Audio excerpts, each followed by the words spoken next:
শিল্পাঞ্চলের সেরা 5টি খবর নিয়ে আমি প্রিয়াঙ্কা আপনাদের সামনে।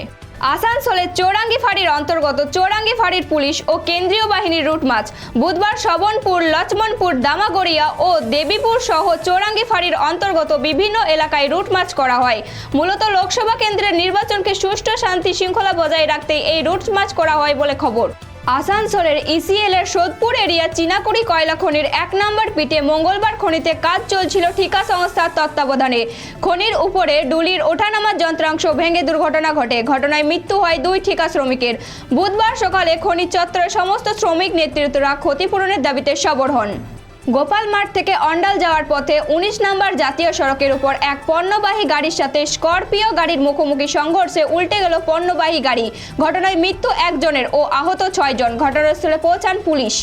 বুধবার রানীগঞ্জ ব্লকের তারবাংলা অঞ্চলে জাতীয় কংগ্রেস কার্যালয়ে প্রায় 15-16টি পরিবার তৃণমূল ও বিজেপি ছেড়ে পশ্চিম বর্ধমান জেলা কংগ্রেস সভাপতি দেবেশ চক্রবর্তীর হাত থেকে দলীয় পতাকা গ্রহণ করে কংগ্রেস দলে যোগদান করলেন। উপস্থিত ছিলেন কংগ্রেস সম্পাদক পামলু মজুমদার, প্রশান্ত পান্ডা সহ কর্মীবৃন্দরা।